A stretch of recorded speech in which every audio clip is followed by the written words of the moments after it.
Pessoal, a gente tá indo por etapas, eu tô gravando vídeos separados, lembra que eu falei pra vocês?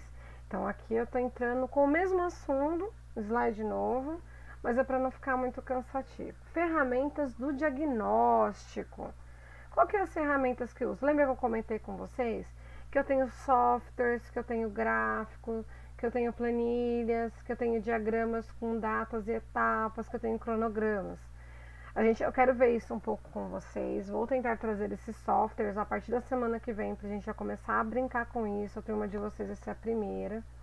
Pra gente começar a trabalhar com didáticas diferentes, formas diferentes da gente começar a ver como eu começo a planejar o meu projeto com ferramentas.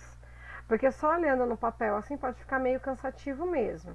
Mas quando eu começo a introduzir ferramentas, eu começo a ter uma dinâmica diferente de trabalho, tá bom? Então a ideia é essa, introduzir ferramentas e ideias para vocês começarem a evoluir no sistema, na elaboração dos projetos de vocês. Entrevista semi-estruturada. Trata-se de entrevistas orientadas por um conjunto de perguntas previamente organizadas, que abordam a temática a ser estudada. Elas se diferenciam de um questionário, pois permitem o diálogo. Por isso, a sequência é determinada de acordo com o desenvolvimento da abordagem do entrevistado.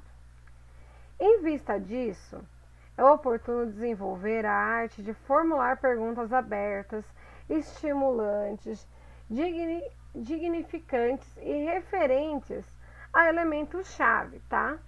Seguem alguns exemplos. Eu vou pôr aqui alguns exemplos de perguntas que podem ser feitas nessas entrevistas com o público-alvo, ok? Para a gente começar a elaborar essas perguntas, começar a ter ideias de como eu abordo essas pessoas, como eu descubro a ideia e o pensamento delas, como eu começo a trabalhar com isso.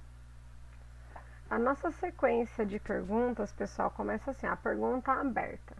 Qual é a sua percepção sobre aí é o assunto? Eu cheguei a comentar nas aulas com vocês, não sei se vocês lembram, sobre montar alguma coisa e como eu ia abordar esse cliente. Eu tenho que ter uma pergunta bem direta, se sim ou se não. Porque o que acontece? Se meu produto já atinge aquela pessoa, ela vai falar sim. Se meu produto não atinge aquela pessoa, vai falar não. Aí eu não tenho muito porquê tá dando continuidade naquela sequência. Até posso, mas se a pessoa já chega assim, não, isso não me interessa, isso não é muito do meu assunto, o que eu vou buscar? Meu público-alvo direto, porque esse público aqui, que não se interessou de início, ele pode virar um público-alvo indireto. Porque essa pessoa que gostou pode influenciar quem não gostou. Isso acontece muito. Lembra que eu comentei da campanha das crianças com a reciclagem? O público indireto são os pais, são os avós, são aquelas pessoas que estão envolvidas indiretamente naquela ação, mas que ajudam as crianças a coletar para levar para a escola. Então acaba que faz uma junção. Mas quando eu estou tratando de pesquisa de mercado, que eu não posso ficar com aquela enrolação muito grande, mas por que? Não sei o que, questionando muito, eu já vou direto ao ponto. Eu sou objetivo. Então qual que é a sua percepção sobre pergunta tal, problema tal, tá? Pergunta estimulante.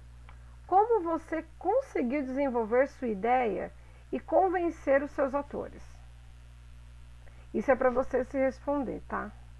Aí eu me pergunto, como que eu consegui convencer? Por isso que eu falei, muitas vezes o convencimento vai daquele público-alvo específico, o meu ator mesmo identificado, e depois ele vai pro indireto. Isso pode acontecer muito, tá? Pergunta dignificante.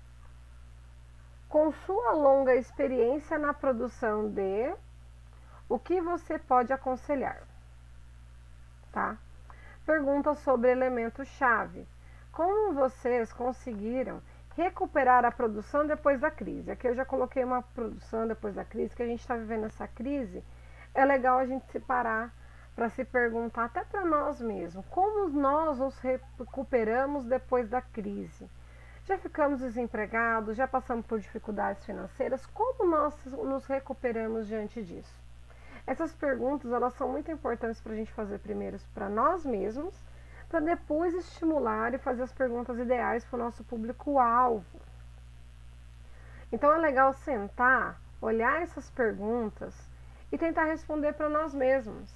Ver como eu cheguei em tal situação, como eu quero sair dessa situação, o porquê estou criando isso, qual é o atingimento pessoal na vida das pessoas dessa ideia. Que nem os meninos da mecânica comentaram da broca que eles estão criando. A broca atinge as empresas porque ela tem um problema do cabeçote ser milionário e a broca ser mais barata. Compensa eu trocar a broca do que o cabeçote. Legal, genial, é isso mesmo. Eles viram um problema do dia a dia deles e estão tratando desta forma. É o que a gente tem que pegar. Muitas vezes o problema ele é grande, ele é importante, mas a solução não é tão robusta, não é tão milionária.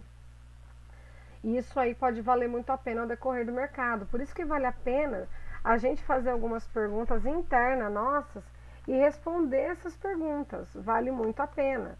E não é perda de tempo, pelo contrário, é ganho. Eu estou ganhando na proliferação, na disseminação da minha ideia e estou aumentando meu público-alvo, meu público indireto e as pessoas que eu vou estar ajudando. Porque muitas vezes eu crio algo não só para uma empresa, mas eu vou atender N empresas do mesmo segmento. Mas meu público-alvo é qual? Aquelas empresas de tal segmento. Então eu tenho que manter um pouco para não fugir tanto.